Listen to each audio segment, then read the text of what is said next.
Clint Hill, who was in Jacqueline Kennedy's Secret Service detail, on the back of the limousine moments after the shooting on November 22, 1963.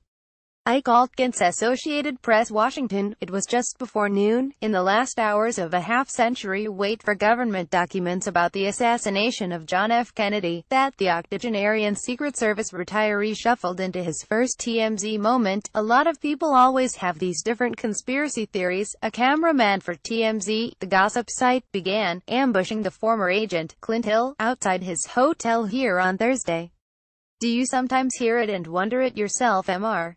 Hill stared back at him. Never, he said flatly. I was there. The release of documents concerning Kennedy's death has captivated historians, both professional and amateur, returning a seminal moment of the modern presidency to the forefront of the American psyche.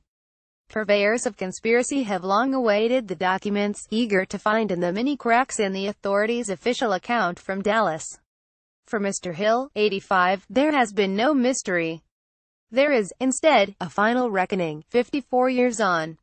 On November 22, 1963, Mr. Hill, long assigned to protect Jacqueline Kennedy, was positioned on the running board of the car behind the president's, poised to move quickly if necessary.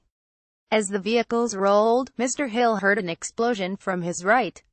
He turned toward the sound. Kennedy was grabbing at his throat and lurching to the left. Mr. Hill raced toward the vehicle, the heroic agent and now iconic images from that day, climbing aboard Kennedy's car. Mr. Hill did not hear the second shot as he hustled to the first family. He heard, and felt, the third. Then he draped his body over the Kennedys. If a fourth shot came, Mr. Hill resolved, it would hit him instead. I wish I had been quicker, he said Thursday. Making the Washington rounds on the occasion of the document's release, somberly greeting well-wishers, signing photographs of his act, demurring at any suggestion of his bravery, Mr. Hill spent his Thursday in search of something more complicated than closure, less tidy than simple vindication. For decades, Mr. Hill has hoped for clarity on certain questions. Why did Lee Harvey Oswald do it? What was known about his activities in the months before the shooting? Mr. Hill has not wondered who, precisely, was responsible for the violence of November 22. It was one man, he said, a single gunman, 3 shots. He believes he is right not because he guessed right, not because he obsessed over it remotely, but because he was there, a fact that has informed every day of his life since. There has been deep depression, unshakable self-interrogation, a nasty drinking habit. It was Mr. Hill who could see the hole in the president's skull that day. Mr. Hill who supplied the instant prognosis, turning to flash his colleagues a frantic thumbs down. Mr. Hill who informed Robert F. Kennedy by phone, it's as bad as it can get. The president's brother hung up. You have to relive it all, Mr. Hill said softly on Thursday, shifting slightly in his seat. But I've been doing that for 54 years. Mr. Hill in Fort Worth on November 22, 2013, the 50th anniversary of the assassination of John F. Kennedy. Tom Pennington. Getty Images. Traversing the Capitol on Thursday, Mr. Hill leaned into the introspection, recounting a career spent serving Kennedy and 4 other presidents, Dwight D. Eisenhower, Lyndon B. Johnson, Richard M. Nixon and Gerald R. Ford. He wondered aloud why the current one had often floated a baseless theory connecting Oswald to the father of Senator Ted Cruz, a rival for the Republican presidential nomination last year. It's damaging to the presidency, to the office, Mr. Hill said of President Trump's handiwork.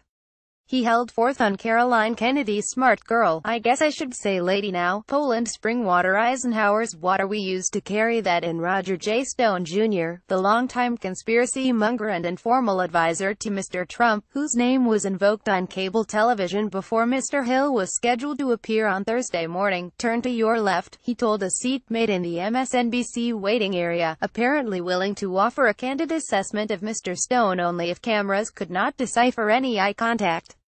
Roger Stone. For most of his life, Mr. Hill, a North Dakota native who now lives outside San Francisco, has been disinclined to discuss the assassination in public. An exception came in 1975, shortly after he left the Secret Service. During a 60 Minutes interview with Mike Wallace, Mr. Hill said, he broke down when questions about Dallas caught him off guard.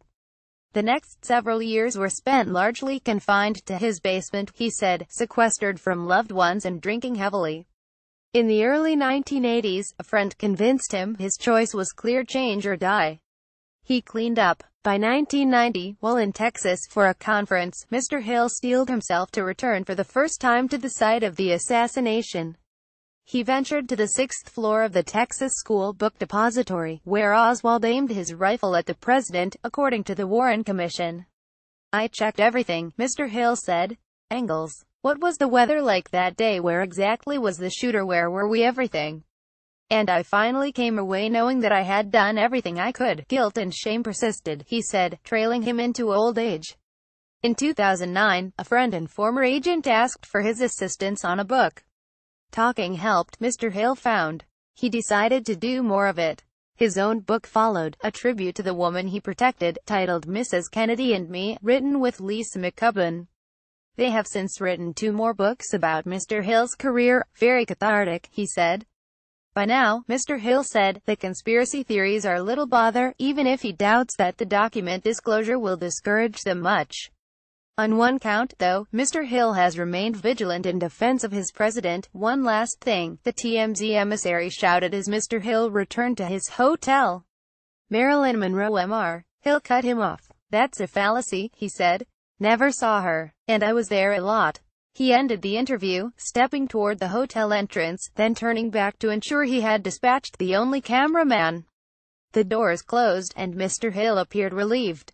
There was no second shooter. A version of this article appears in print on October 27, 2017, on page A15 of the New York edition with the headline: "An agent remembers I wish I had been quicker."